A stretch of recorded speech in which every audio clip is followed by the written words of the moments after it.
the decisions that were made in here on the basis of the arguments made by the government at the time has torn Iraq and its region asunder. It has fantastically, unbelievably, incalculably inflated the danger of extremism, fanaticism and terrorism. Iraq no longer exists as a state. 1/3 of it is controlled by the heart-eating, head-chopping, amputating, crucifying so-called Islamic State, and members still will not say that they were wrong, let alone the Prime Minister skating around in Davos, Mr. Blair, the former Prime Minister, who still says he was right and would do it all again. Iraq had no weapons of mass destruction.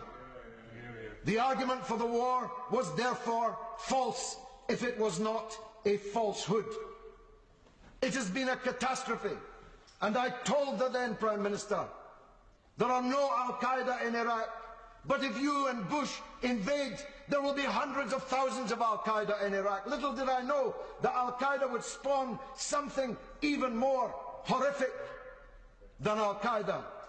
I told the then Prime Minister, the fall of Baghdad will not be the beginning of the end, but merely the end of the beginning, and that the fanaticism and extremism that you will unleash will travel and cascade everywhere, including onto our own streets.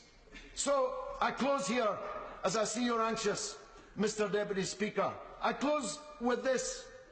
No one outside can really understand how all these political professionals, highly remunerated, highly rewarded, with all their intelligence and education, can have made such a catastrophic error when millions of people who did not enjoy those privileges outside already knew that it would end in the disaster in which it has ended.